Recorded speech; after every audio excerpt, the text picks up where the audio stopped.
जय श्री कृष्ण। राधे राधे मित्रों। भगवान श्री हरि विष्णु की कृपा आप सब पर बनी रहे।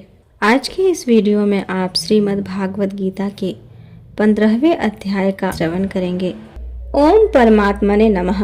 श्री कृष्ण भगवान बोले, हे अर्जुन, आदि पुरुष परमेश्वर रूप मूल वाले और ब्रह्मा रूप मुख्य शाखा वाले जिस संसार रूप पीपल के वृक्ष को अविनाशी कहते हैं तथा जिसके वेद पत्ते कहे गए हैं, उस संसार रूप वृक्ष को जो पुरुष मूल सहित तत्व से जानता है, वह वेद के तात्पर्य को जानने वाला है।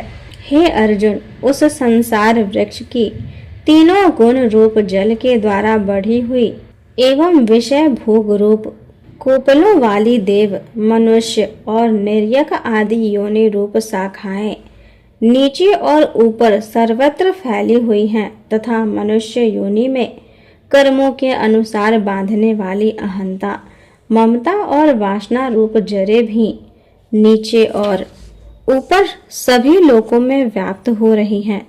परंतु इस संसार वृक्ष का स्वरूप जैसा कहा गया है वैसा यहाँ विचार काल में नहीं पाया जाता है, क्योंकि न तो इसका आदि है और न अंत है तथा न अच्छी प्रकार से स्थिति ही है। इसीलिए इस अहंता, ममता और वासना रूप अति दृढ़ मूढ़ वाले संसार रूप पीपल के वृक्ष को दृढ़ वैराग्य रूप शस्त्र द्वारा काटकर उसके उपरांत उस परम पद रूप परमेश्वर को अच्छी प्रकार खोजना चाहिए कि जिसमें गए हुए पुरुष फिर पीछे संसार में नहीं आते हैं और जिस परमेश्वर से यह पुरातन संसार वृक्ष की प्रवृत्ति विस्तार को प्राप्त होती है, उस ही आदि पुरुष नारायण के मैं शरण लेता हूँ। इस प्रकार दृढ़ निश्चय करके जिनका मान और मोह नष्ट हो गया है तथा जिन्होंने अपनी आसक्ति रूप दोष पर विजय प्राप्त कर लिया है और परमात्मा के स्वरूप में जिनकी निरंतर स्थिति है तथा जिनकी कामनाएं अच्छी प्रकार नष्ट हो गई हैं, ऐसे वे सुख दुख नामक द्वंद्वों से विमुक्त हुए ज्ञानी जन उस अविनाशी परम पद को प्राप्त होते हैं।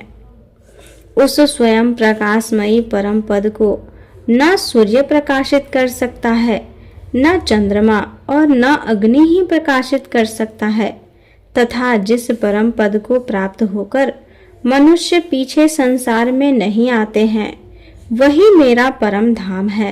हे अर्जुन, इस देह में यह जीव आत्मा मेरा ही सनातन अंश है और वही इस त्रिगुणमयी माया में स्थित हुई मन सहित पांचों इंद्रियों को आकर्षित करता है।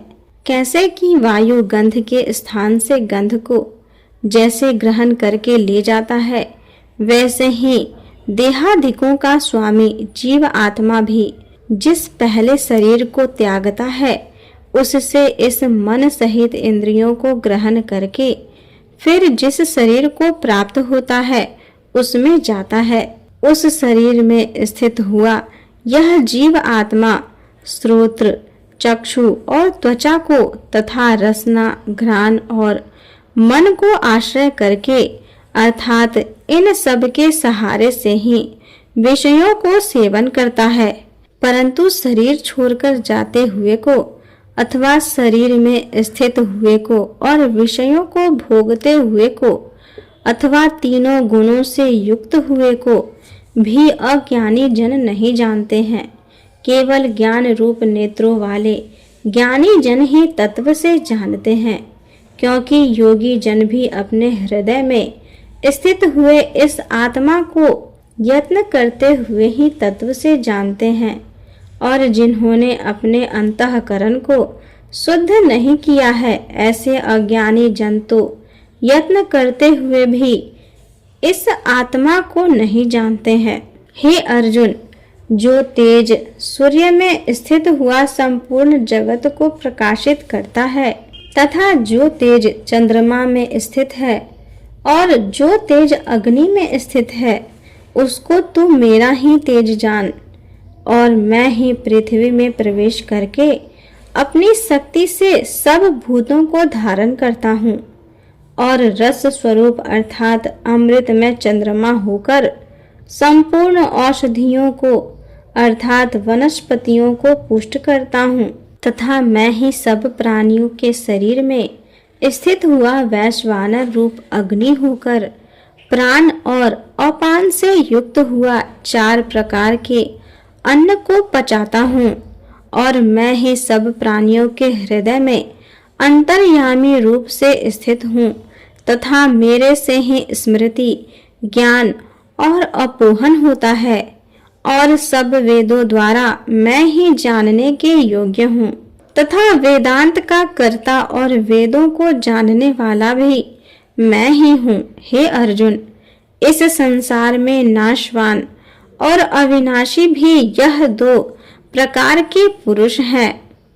उनमें संपूर्ण भूत प्राणियों के शरीर तो नाशवान और जीव आत्मा अविनाशी कहा जाता है तथा उन दोनों से उत्तम पुरुष तो अन्य ही है कि जो तीनों लोकों में प्रवेश करके सबका धारण पोषण करता है और एवं अविनाशी परमेश्वर और परमात्मा ऐसे कहा गया है क्योंकि मैं नाशवान जड़ वर्ग क्षेत्र से तो सर्वथा अतीत हूँ और माया से स्थित अविनाशी जीव आत्मा से भी उत्तम हूँ। इसीलिए लोक में और वेद में भी पुरुषोत्तम नाम से प्रसिद्ध हूँ। हे भारत, इस प्रकार तत्व से जो ज्ञानी पुरुष मेरे को पुरुषोत्तम जानता है वह सर्वत्र पुरुष सब प्रकार से निरंतर मुझ वासुदेव परमेश्वर को ही भजता है। हे निष्पाप अर्जुन, ऐसे यह अति रहस्य युक्त गोपनीय शास्त्र मेरे द्वारा कहा गया।